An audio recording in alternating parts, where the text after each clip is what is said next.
when the taxpayers asked the court to take it, they described a much broader issue than I think is really there. The very broad issue they described is actually, Bob, the one we were talking about earlier. Can a shareholder be taxed on its unrealized capital gains? Is that constitutional? And on that issue, as you said, if you ask an economist, when my stock appreciates, do I have income? The answer is, of course, in the sense that income is just a measurement of your potential spending. But if you ask a lawyer, is there income? Well, then that's going to turn on what the tax law says. And under current law, in most situations, you do have to have a sale. But the fact that that's the law doesn't mean it has to be the law.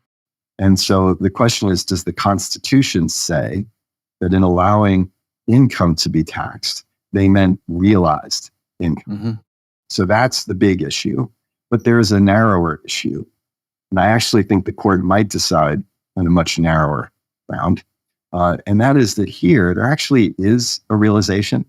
It's just that the corporation realized the income. So we're not talking about a tax without a realization. We're talking about a tax where the realization was by someone else. And can you tax the owner with the entity's realization? And I think the answer there is yes. And one way to think about it is, how do we tax partnerships in this country? I imagine many viewers have never focused on it, but the basic idea is that if Bob and David form a partnership and our partnership does some business, the partnership might sell something, and legally, it's the partnership that owned it and sold it. But what the US tax system does is it doesn't tax the partnership, it taxes Bob and David, it taxes the partners. So there is an important part of the economy where it's accepted, and the Supreme Court has said, with a partnership, you tax the partners. It's fine. And then the question is the same rule applicable for a corporation? Because the Moores aren't partners, they're shareholders in a corporation. Is there something different about a corporation? And the reason the taxpayers say there is there was a case back in 1920 where the court suggested there might be a difference. But I think over the years, that language in that case, court has distanced itself from it, and it isn't really what the case was about. So the argument that I think is the way the court can resolve this pretty cleanly is to say, you know what? We don't have to decide whether the Constitution requires a sale or a realization, because that's not presented here. There was a sale or a realization here. It was just for the corporation. And we think it's fine for Congress to tax the owners of the corporation instead of the corporation. Okay, great. Okay. And then I suppose the other side argument is just kind of spelling out the things we've talked about earlier. Yeah. And in terms of the question, so because what I'm saying is that the big issue, they probably can just avoid it here. But if they were to take it on and ask the question, well, but let's say this was just the owner of a tech company and she hasn't sold her stock and Congress wants to tax her on it. Is that constitutional? Or it might address that here, or they might pick another case to address it. My own opinion is it is constitutional because the word income, Congress didn't use the word realized. Right. They just said income. And what does income mean? Well, I think when you do constitutional analysis, part of what's important is to try to figure out what the word meant in 1913. And what's interesting is that there had already been taxes imposed by the country at various points that did not require a sale. And so there were already income taxes, including one that had just been enacted a couple of years earlier, that taxed you without a sale.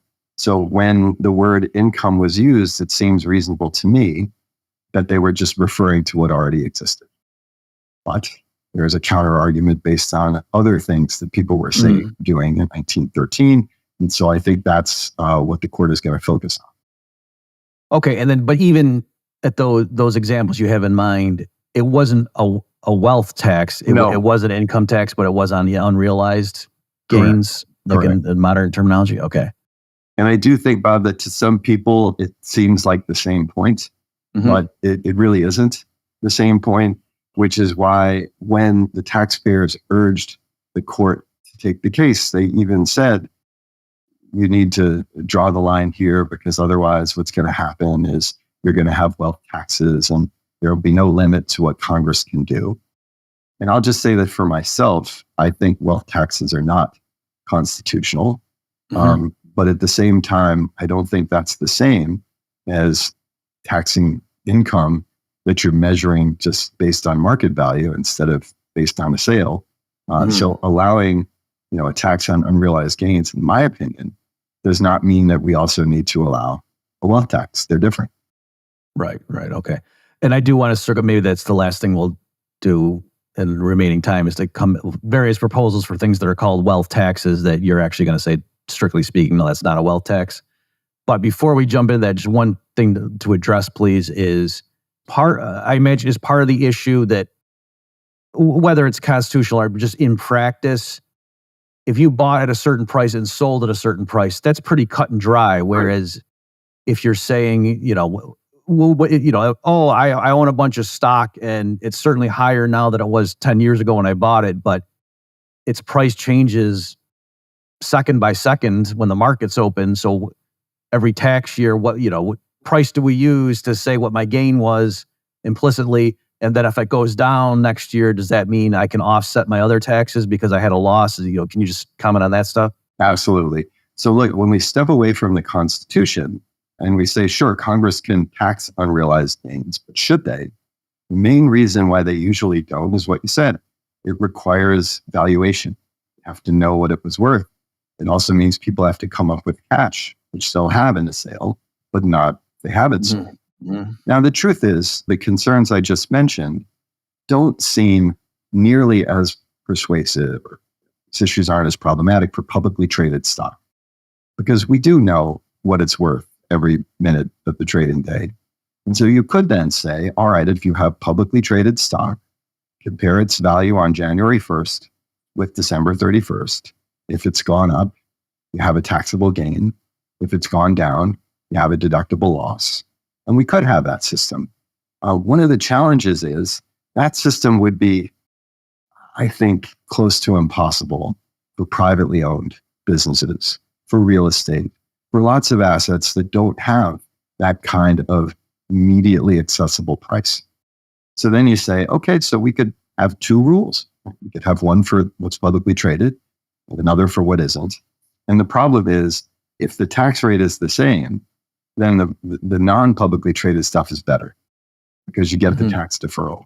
And then the system would be creating kind of a tax incentive to avoid publicly traded investments, which would be an unfortunate thing to do. So I think that's the reason why Congress is generally not taxed unrealized gains. But by the way, you could imagine adjustments. You could say, look, the tax rate will be lower for publicly traded property because you don't get the tax deferral. I mean, there are things one can do. But the reality is Congress does tax unrealized gains in specific cases, but mostly it doesn't. Okay, great. So yeah, do you want to speak a bit on popular, like Elizabeth Warren and Bernie Sanders? They talk about a wealth tax. And I guess part of the context here is this is the stuff when people say, like Warren Buffett saying, my secretary pays a higher income tax rate than I do and stuff like that. It's because of some of these maneuvers. And there's way, like, given what you just talked about, if you owned or if you were the CEO or whatever of a big company, you pay yourself like $1 in salary and the rest is these other things just precisely for these reasons. Whereas a regular salaried employee doesn't have that kind of flexibility. So yes, that's true. I will say the point is a bit overstated. Okay. And so it's interesting. There's a news organization called ProPublica that managed to get hold of the tax returns of the 25 wealthiest people in America. And by the way, whoever leaked them from the IRS violated the law. That stuff is supposed to be private, and the fact that it wasn't is problematic in a way. But if you look at that, there are two reactions you could have. The reaction that I had, frankly, was, this is a lot of tax. It's $1 billion of tax, that sort of thing.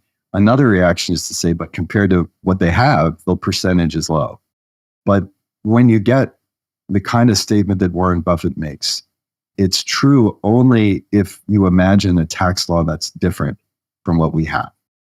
So if you imagine that unrealized gains are taxed, are supposed to be taxed, but they aren't, then all of a sudden the tax rate seems really low. Because Warren Buffett has this, $100 billion of untaxed gains. So whatever he pays as a percentage of that is very small. If his stock appreciates in a year and you say that should be income and we're not taxing it, the rate is low. But on the other hand, that's not the law. And so under the law, the effective tax rate it's a lot higher than the secretary's. But really, that's not the issue. The issue is, should we be taxing this unrealized gain?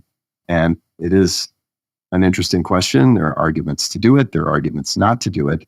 But here we have a possibility that the Supreme Court will require an answer, not based on policy, but based on a reading of the Constitution. Okay, so yes, so partly with that is the context. Can you talk about some of the proposals recently, but people are like, oh, we got to make the tax code fair and make the rich pay their fair share, that sort of thing? Yeah. So to me, it's interesting because if you are in the bottom half of the income distribution in America, you're not paying income tax at all. And the top 10%, they pay an enormous percentage of the income tax, 60, 70% of the whole thing. So I think there is a threshold question about whether things really are as unfair as people say. And I understand why people say that. It seems to me that a mark-to-market type approach is much more consistent with what we've generally done in this country than a wealth tax. Because the thing about a wealth tax is you're going to pay it every year. And even if your wealth has declined, you're going to pay it. Whereas with a mark-to-market income tax, it goes up, you pay tax, it goes down, they give you a deduction. So I think it is different. But can I just stop just to make sure we're not losing somebody, Dave, even though you have explained the distinction. So the idea being, if I have assets right now that are worth 10 million and then they appreciate next year and rise to 11 million, but I haven't sold anything under the current code, I don't get taxed on that because I'm just still holding it. And you're saying you could see an argument for taxing that unrealized gain. So, I had $1 million gain and let's go ahead and tax that. But that would be different. You're not saying just because I have a bunch of assets, I should be taxed on my mere ownership of a bunch of property. Yeah, that's well said. And let's build on your example. So we have someone who has $10 million of assets on January 1st. They grow to 11 million by December 31st. A mark-to-market tax would tax them on that million of gain, but not on the 10 million that they had at the start. Mm-hmm. Let's say the next year it goes from 11 million down to 9 million. You get a refund for you could deduct the 2 million of loss that you had that year. So with a mark-to-market tax, it's just tracking the changes. But let's contrast this with a wealth tax, the kind of thing Bernie Sanders, Elizabeth Warren, they've proposed. You start with 10 million and it goes to 9 million. Under the tax we just described, you'd have no income tax due. You'd actually have a deduction. Under the Warren Sanders wealth tax, you'd be paying tax on $9 million. Next year, it goes down to 8. You're paying a wealth tax again around $8 million. With the mark-to-market tax, there's no tax, and actually you're getting a deduction. So the difference is whether they're taxing what you have, wealth tax, or taxing the changes in what you have, and that's an income tax. Now, in fairness, at least if they're sensible, like the proposals for one versus the other, the rate on a wealth tax is going to be lower. Like, in other words, you could, in principle, say, design it so that it would be the same revenue under given assumptions. Correct. But then I know economically, like they affect, the incentives are a lot different. Like, I've just separately done work on that stuff, that it's, even if somebody with a given amount of wealth and what you think the thing would do under the current rules, and if you said, whether it's a wealth tax of a small percentage or an income tax that you would think would be the same dollar amount of revenue, because those different structures would have different incentives, people then would behave differently. And so in practice, it might not. I happen to think a wealth tax is very inefficient. Right. But you're certainly right that if you assume a particular rate of return, they could look very similar. So if we assume that my wealth always grows by 10%, and then we tax my income at a 10% rate, 10% of the or let's call it 20%. So the numbers are a bit easier. Sure. So I'm going to pay a 20% tax on the 10% return. That's mathematically the same as a 2% tax on the investment. But it's the same only if my assumption about that 10% return is true. Right. And the assumption won't be true. And so the idea is the perfect equivalence breaks down, but there's still a rough equivalence. You're absolutely right. Mm-hmm. I mean, among other things, it's just for the listeners, like if you knew holding a stock now, it would be taxed even at 1% of its value every year, regardless of the change in price. That would affect its current market price. Like people would take that into account, and it's so that way anyway. It's kind of a weird issue. I guess though, for just circling back, the big picture. So it sounds like you're saying you think that the Supreme Court, if it wanted to, could rule somewhat narrowly on this, and it's not going to overturn the apple cart. But they might.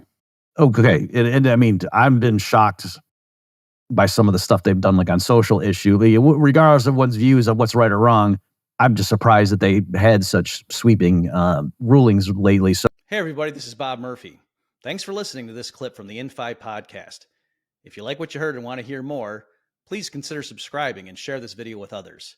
We've got new episodes dropping every Friday with more insightful discussions. Stay tuned.